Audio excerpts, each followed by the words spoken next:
กหลาไปเดินทางปลอดภัยค่อยไปค่อยมาส่วนสิฮอดอุตรดิตถ์ก็สิค่ำอยู่เด้พากันไปออกตะเท่านี่ไป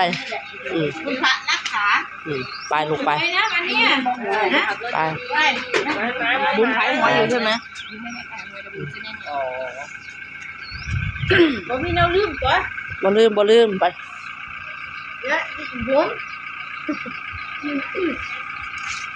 บอกอย่าลืมเอาใส่หัวรถด้วยยังไงเขาเสกไปไกลกว่าตัวใจอีกสมเมียเราเหรอเนาะไปเดินทางปลอดภัยไปอย่าลืมหอยเหีบนะ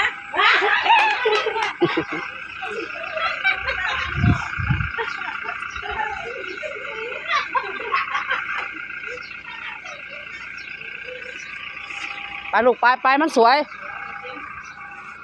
กว่าสิฮอดบ้านฮอดซองก็สิค่ำสิดึกมันจะได้เหนียวเอาไปสบายติดประตูนะเอาซุมาสั่งมาลากันทีนี้ทำไมชุดจะได้ออกมันแทงก็ดูไกลอยู่บ๊ายบายเดินทางปลอดภัยอีกรอบนึงไม่ต้องจับเลยสงกรานต์เจอกันลูกเจอกันไหนนะวันนี้นะถ้าหวยออกมาไป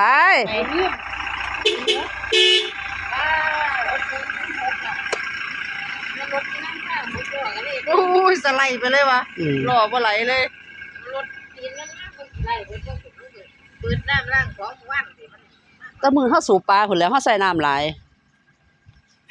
เดี๋ยวมันก็คูไปแล้วของก็เต็มรถแล้วไปมีน้ำยัดใส่อีก